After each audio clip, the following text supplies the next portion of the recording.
Hey, I haven't done one of these in a while for anyone.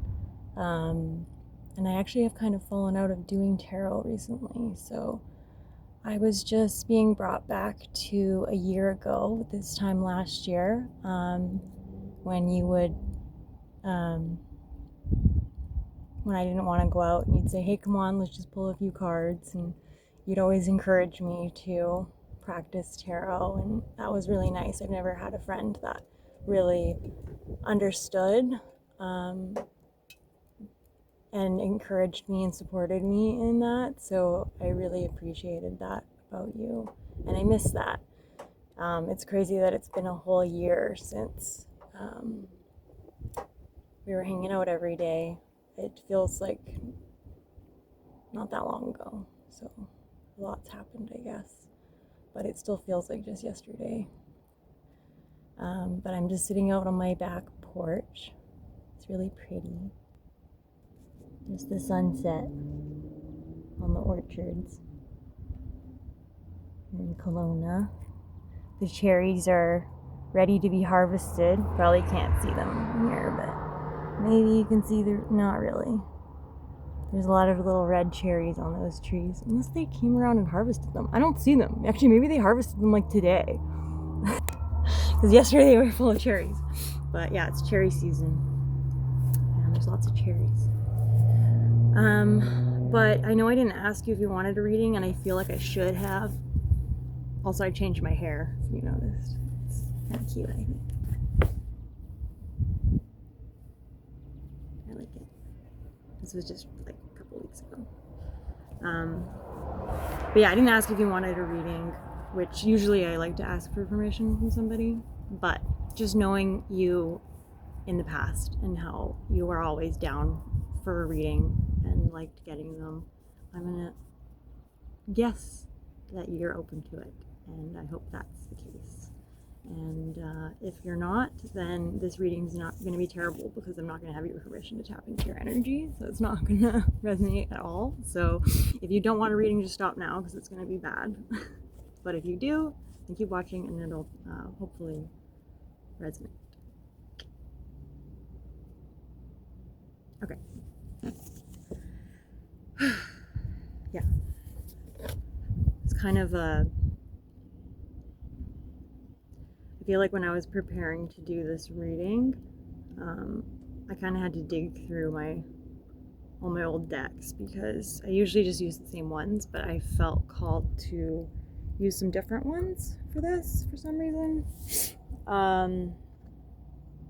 So I have a bunch here. I might not use all of them, but I'm gonna start with this one, because when I put them in a box because there were so many and I wanted to go outside. So this one, actually, when I was putting it in the box, all the cards fell out. So I was like, okay, clearly there's something in there that wants to be heard. So we'll start with these for Graham. I hope you're doing good. I have no idea what's going on in your life, so this is kind of what I needed. Because I've been finding, I can do readings for myself and they are helpful, but I way prefer reading for other people, and I can't read for my boyfriend because I feel like I know him too well, that it's like, sometimes I feel like it's uncomfortable, and I feel like I'm biased, but, oh yeah, I have a boyfriend. He's really, really, really sweet. You would like him. I actually feel like he's good for me. He's such a good person, and he works at a care home helping old people that are basically dying, and he's like the most empathetic and compassionate person, kind of like you. But he's a really, really good guy. So I'm really happy. I'm really lucky.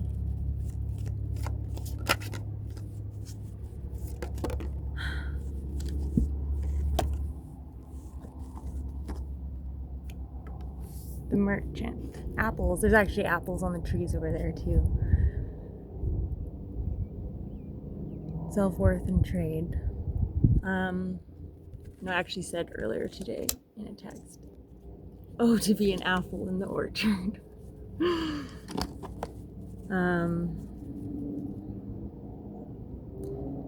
Yeah, I feel like there's something here about believing what you deserve and feeling that you're worthy for something.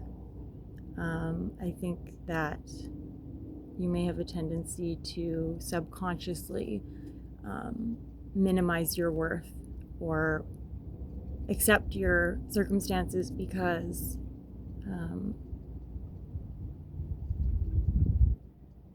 you deserve them in some way. And you may not think that as like an outright conscious thought, but like you accept what you accept and you put up with what you put up with because deep down you feel like that's all you deserve, or you don't deserve more than that, or you're not worthy of something better, something more beautiful than what you currently have. And that comes down to the way you see yourself and the ability to see the good parts of yourself and all the things you have to offer, and really see that in yourself and value that. That's what comes before you can envision a life that is in alignment with what you deserve. You have to believe that you deserve it, and you have to think that you are valuable and worthy first.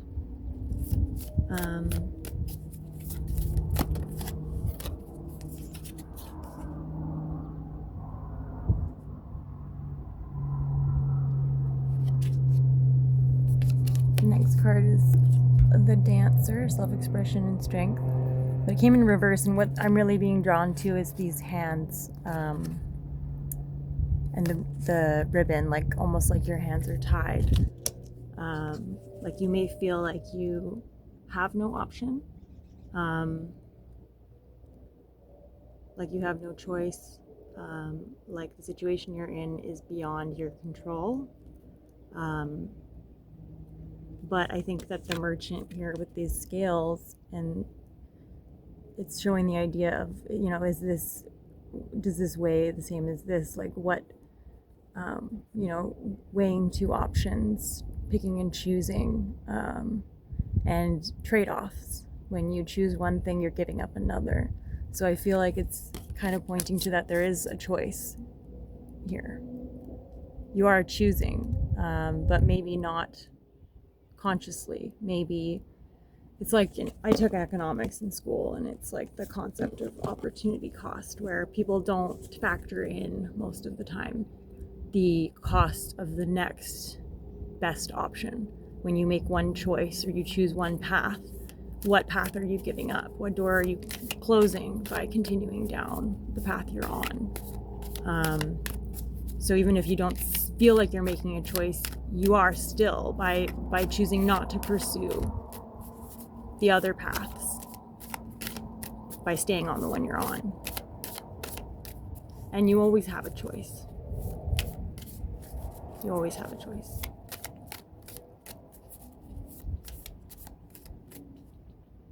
But it seems like there's this question of worthiness and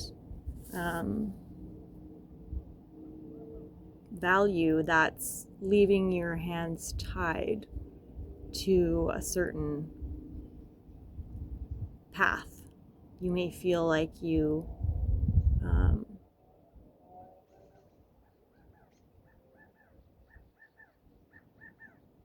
that's a quail. I don't know if you can hear that, but there's lots of quails around here. There's some baby quails too. They don't follow the mom around. It's really cute. I love the quails here. Okay, I'm gonna pull a different deck. I was gonna pull one more of those, but I think I'm done with that.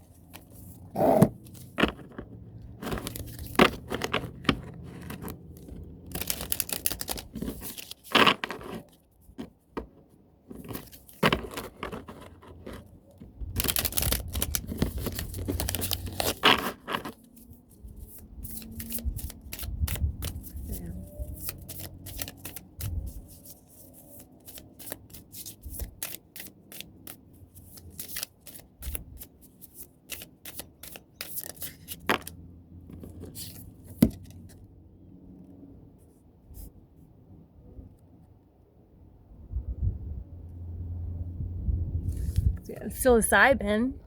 This is a herbal astrology deck. So see if this works. People do this to focus things. I don't know if it actually works. You can see that. But there's people dancing. And then there's a little fairy guy on a mushroom. There's a topless woman blowing a horn. There's also a cow. Commune. Psilocybin. I'm gonna see what it says. I haven't pulled this card before.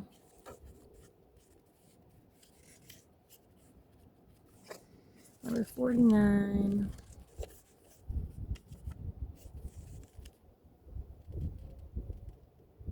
Communing with the sacred, connecting to otherworldly energy, remote viewing, regeneration through union, coming together with the tribe. Yeah, I definitely was getting community vibes.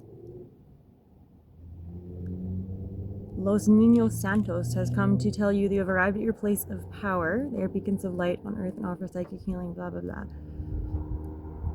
Tune in and commune.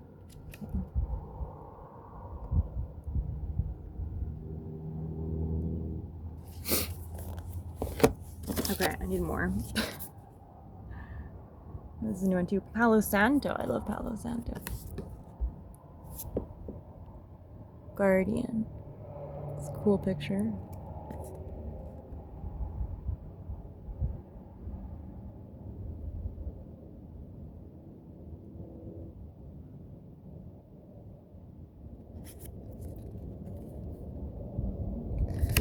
You know, it's knowing you and these two cards, Commune and Guardian, it immediately makes me think of that as kind of your go-to, like it's your natural inclination or tendency to be a guardian for community and be a caregiver. This is a caretaker, but I've been corrected, and caregiver is a better term because you don't take care, you give care to other people. And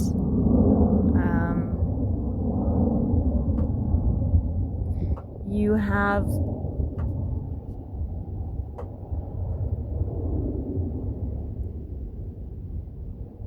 I'm getting vibes that you have like ancestors that are close to you, spirits, that are trying to give you guidance and wisdom, to help you project a more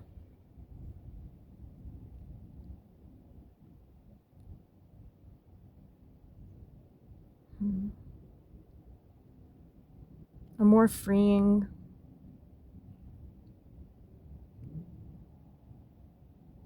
and protected view of reality, because on this card we've got the wolf there with his third eye. You can see that. His third eye is projecting this spirit here, and it's the third eye that projects our reality, that our beliefs and experiences form the kind of lens upon which we project our reality, and that's what creates the reality that we live in. And yeah, it's like, I feel like it's saying you're not alone in this. You're never alone, even if you feel that way at times. You have ancestor spirits and guides with you that are trying to help you, and they send you messages through your thoughts. I don't know if you ever notice a certain thought that feels wise or takes you by surprise at all. There's also thoughts sometimes that are just like crazy thoughts. You're just like, that was a crazy one, not gonna listen to that. But I find that our thoughts aren't just us spontaneously coming up with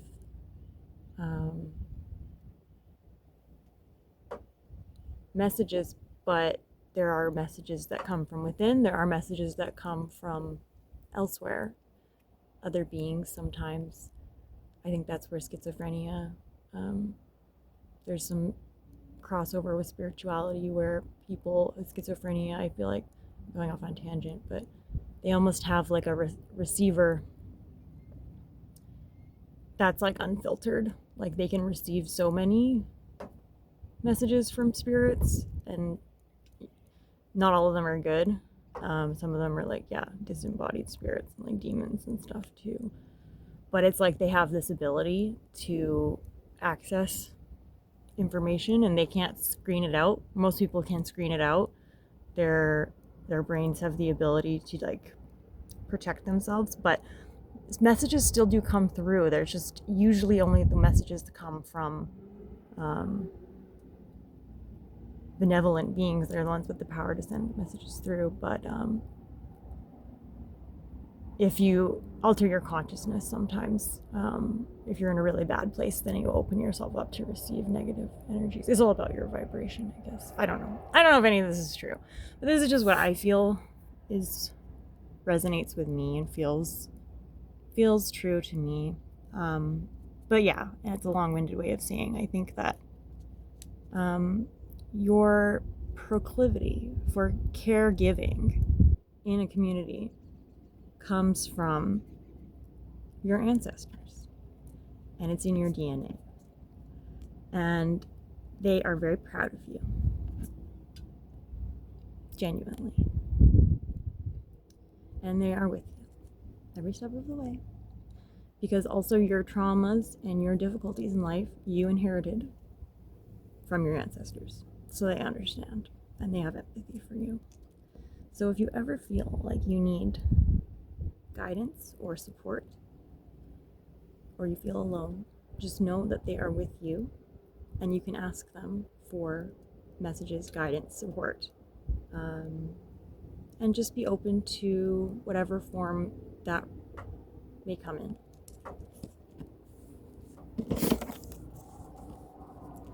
Okay, that was a bit. Okay, well, let's just continue.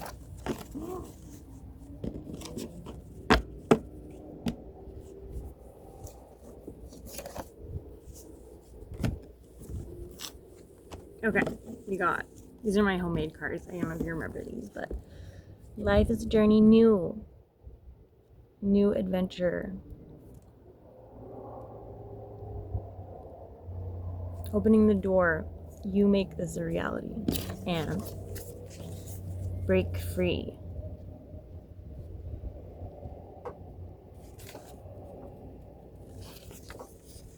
Finding a new way.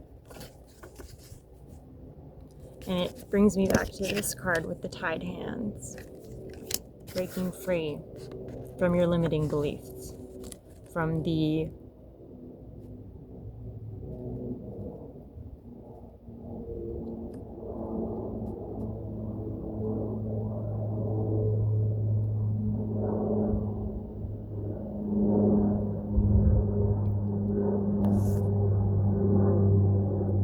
accepting circumstances that you know you deserve better than. Because nobody is going to save you from your circumstances. Nobody's going to pull you out. Well, in my case, they kind of did. Mental health people did. But short of that, you have to save yourself. Most of the time in life. Or you have to be open to receiving help. Sometimes we can't save ourselves, but we need to at least, in my case, I guess at least, I was open to receiving help. I did consent to going to the hospital, and that's what saved me. Because I was willing to receive help. But if we're not willing to receive help, or we think we can't change, or that our life can't change, then it won't. Okay, moving on. Okay, this deck I never use, but for some reason I felt like I needed to use it. So this is an inner child healing. So I feel like this is deep down what needs to be healed, that's blocking you from moving forward with this struggle. This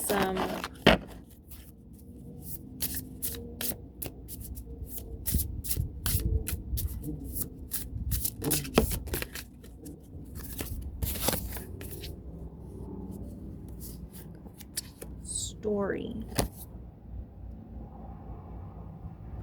It's got a child reading, and it's got a bunch of bugs listening to the story. So immediately I'm noticing the green. The green is the color of the heart chakra. So it's all about the heart space, and a lot of work on the heart comes from loving the self first, of withdrawing one's energy and focusing on nurturing one's own heart and and changing your view of yourself to see yourself as someone who deserves to be loved, and seeing all the good things about you and all the wonderful qualities that you have and really valuing those. And the story is the story that we tell ourselves. It's much like this card with the third eye, projecting the reality of what we believe to be reality. It's the story that we tell ourselves about ourselves, of who we are, of our circumstances, of our life, of our experiences. It's the story that we have come to accept as reality. But we can tell this story in so many different ways. We can see it from so many different perspectives.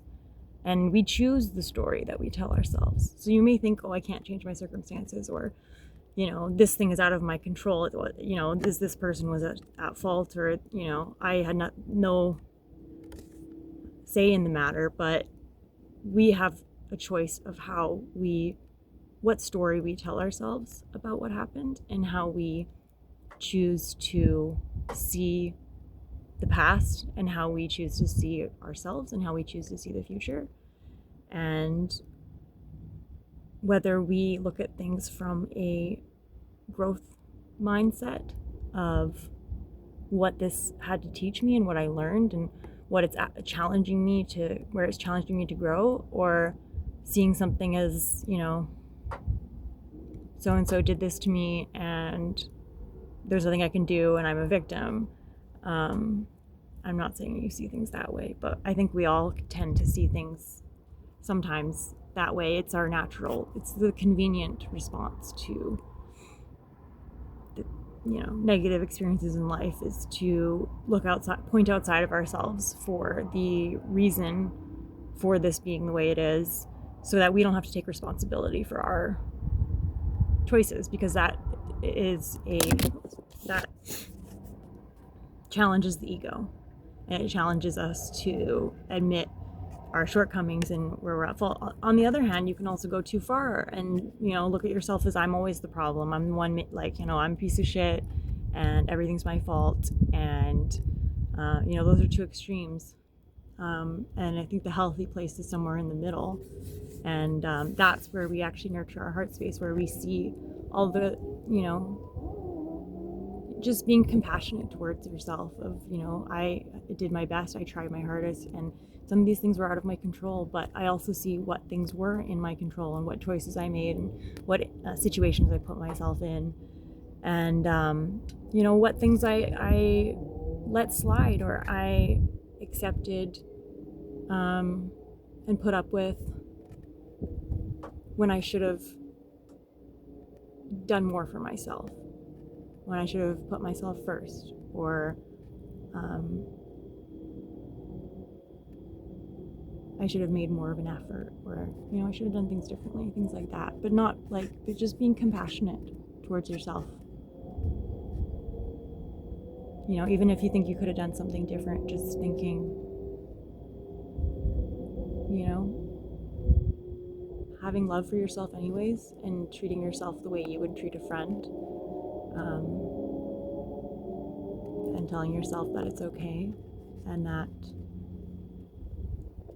you still love you. You really have to speak to yourself like I talk to myself. I mean, I used to talk to myself all the time. I don't really do it as much anymore, but I actually think, I mean, that's why I love my blog, because it was a way of me talking to myself, and I actually feel like it keeps you sane, even though I feel like my blog made me crazy, but I don't know. We won't talk about me, but I feel like, you know, what I found really healing about my blog and like making playlists and stuff was like telling a story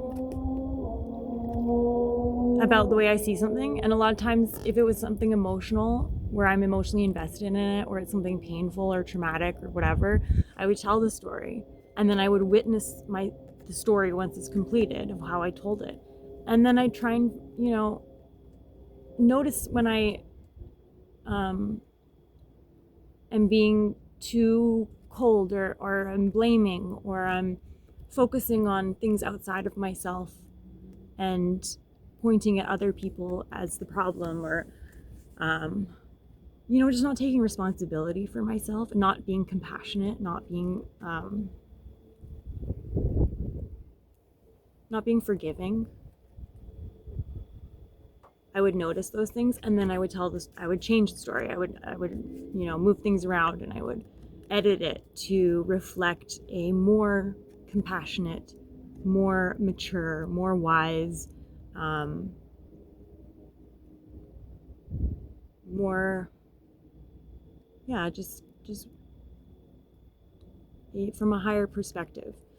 And then I would keep doing that and iterating on it until I finally got to a place where I felt proud of myself for like my growth through that process. And it was just, yeah, a process of finding a new way, finding a new story that made me feel good about myself and didn't just make me feel shitty. So challenging yourself to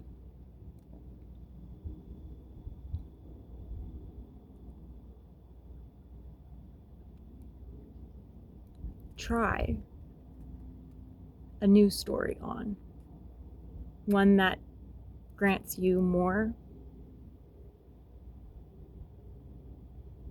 freedom to be human, to make mistakes, that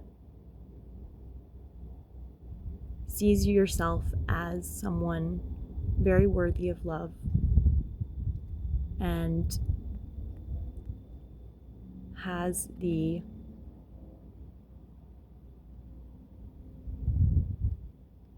courage to envision a future that aligns with what you deserve. Oops. It's windy.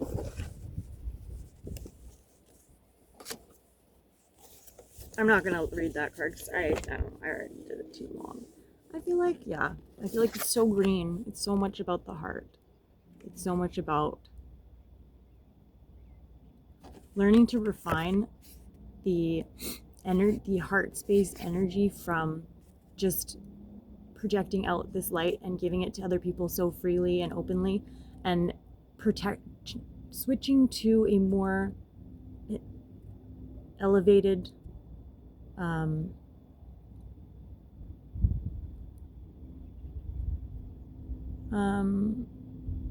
like harnessing of that energy, and protecting your peace and protecting your energy from people who may want to take advantage of it, because we can give freely and willingly and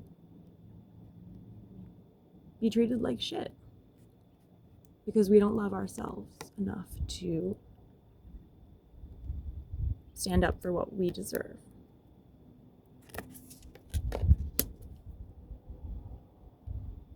And that comes down to the story we tell ourselves. Okay. Oh Oh my god. Just to support that. It's got the monkey with the baby on the back. What comes first? Priorities. It's like the thing on the plane where they're like, put your gas mask on before your kids. You gotta put yourself first. Okay. I don't even know what we're talking about, and this is already at 30 minutes, so like, I'm sorry. I'm gonna try and like wrap things up, but I'm like, so many cards still. I'm checking out the tarot. Maybe this will be a part 1. If you like it, and then tell me and I'll do a part 2.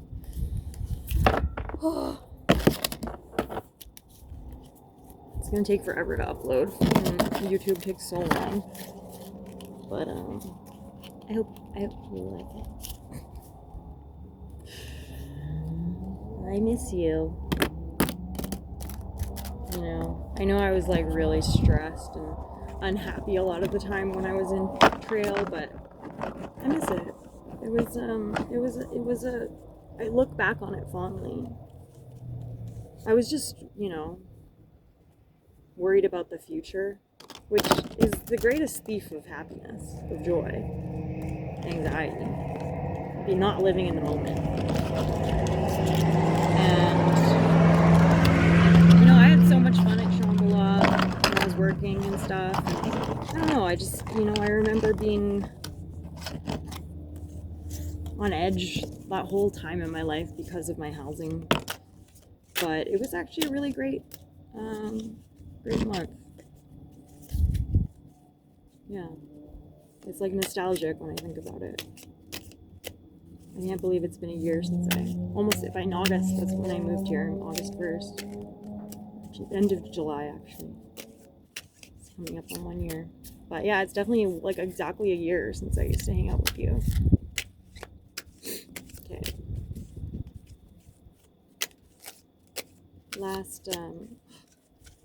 Okay, what are we talking about? And I want to get to guidance because it's, I need to wrap this up. For Grant.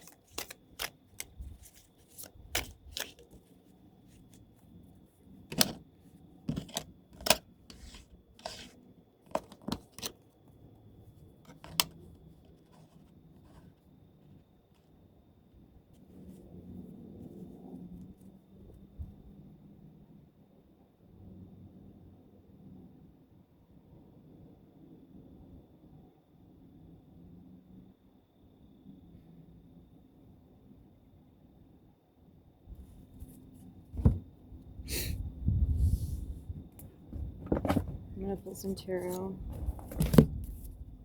to go with these cards.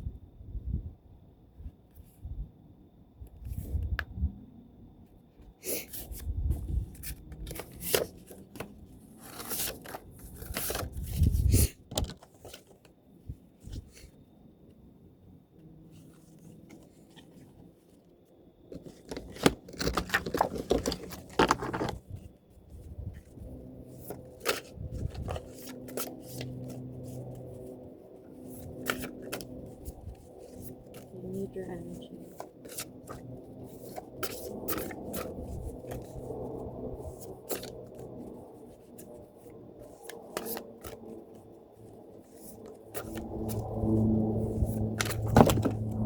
No! Almost fell down the crack. Okay. Aw, the star. That's great. Okay.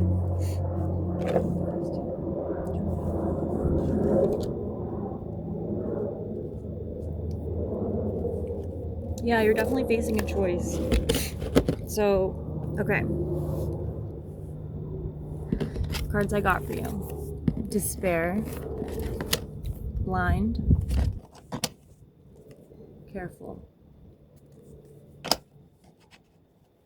Which could be a warning, but also could be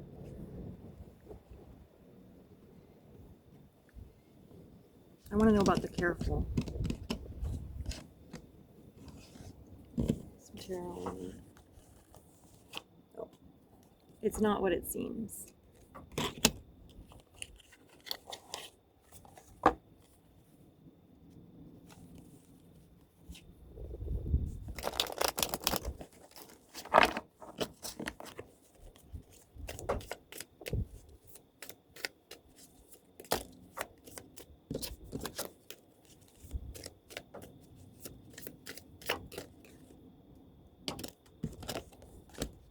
Beautiful. Queen of Cups, Ace of Pentacles,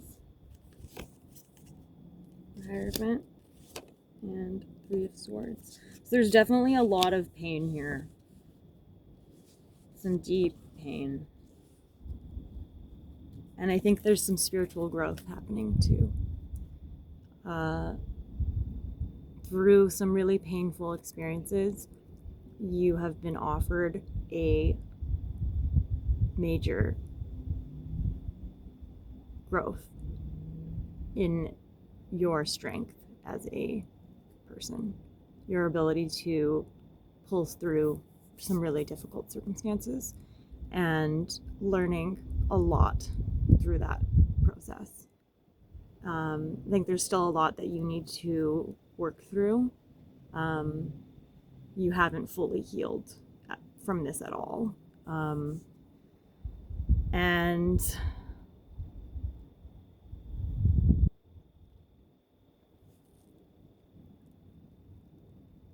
you may not be aware of how much you've grown through this and what it's giving you. Sometimes really painful circumstances and injustice and despair can actually be the most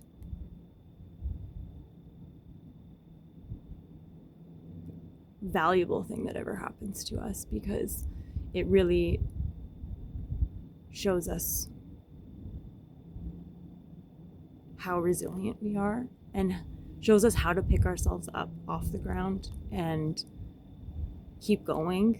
And it really shows us what really matters in life. It helps put things in perspective. And sometimes following a really difficult period, there's such a beautiful healing that occurs, and that's the star. That's your overall energy, the star. Got the topless lady just like on this one. There she is. There she is. But the star is all about the first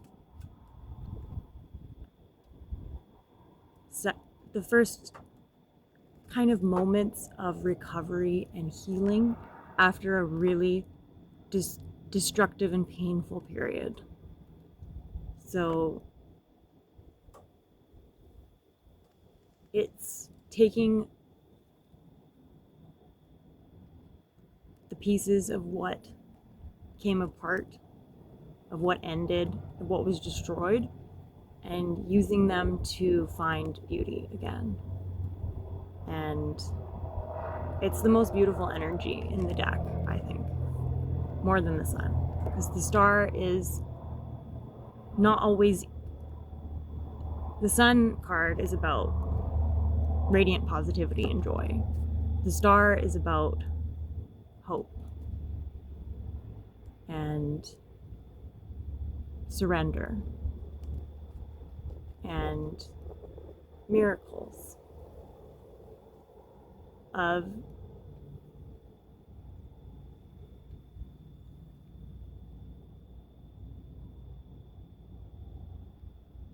a glimmer of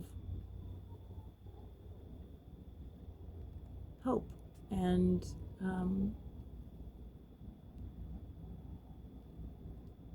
coming out of a really dark period. That can be the most beautiful thing in the world. Poetic. But you are coming out. You have the Ace of Pentacles here. It's a new a seed of a new reality. And you're also you have the Queen of Cups, which is your energy as well. Queen of Cups is exactly how I picture you. A very compassionate and kind, thoughtful, emotional energy. Someone who's always there to lend the listening ear, who's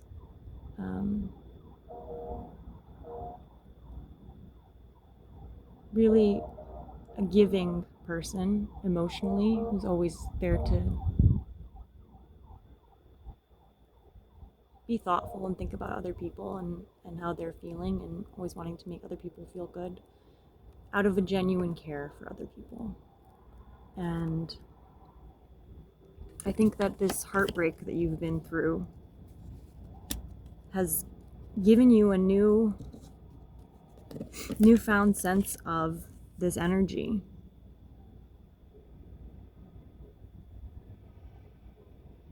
There's a patience to it.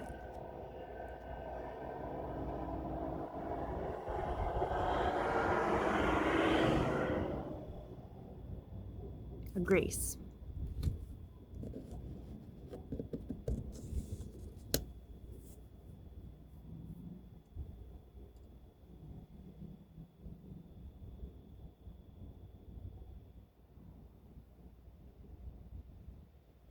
I think you've become more careful of who you surround yourself with, which is great. You're protecting your energy. Exactly what I was talking about here. Protecting your heart space. Really focusing on nurturing your own self instead of just other people all the time. And seeing yourself as somebody worthy of that. And this Queen of Cups energy, this graceful generosity, has to start from within. The Queen of Cups shows herself the graciousness first.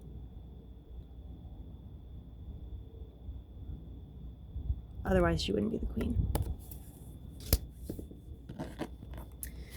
Okay, you are facing a choice, though. It's getting dark, so I have to stop.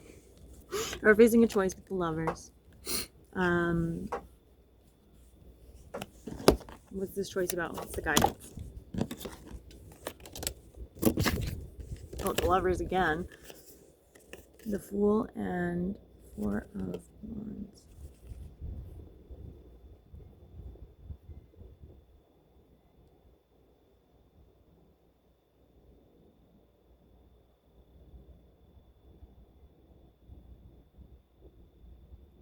You may feel like you've mistakenly committed to a path that doesn't support you, that doesn't feel like home, doesn't feel like the right place for you.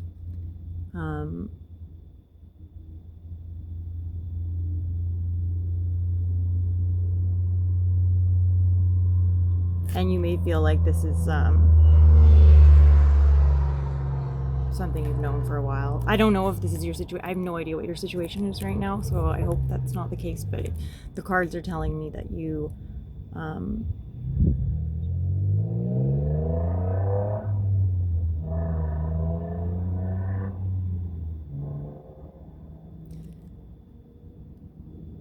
you've committed to something that doesn't love you back.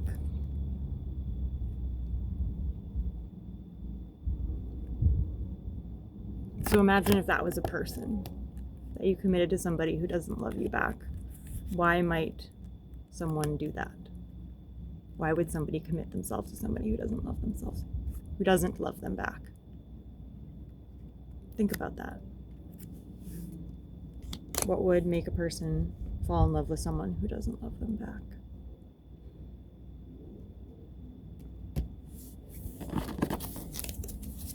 Think about that. I'm gonna leave you with that. That's it. Let's do one more.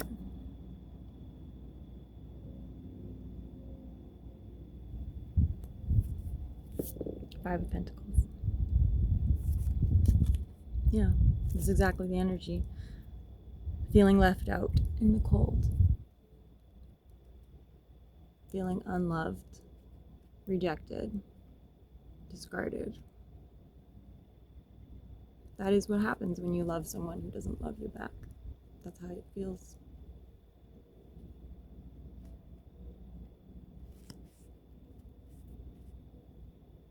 Does that mean that you're unworthy of love? Does that mean there's something wrong with you? Or did you just fall in love with the wrong person?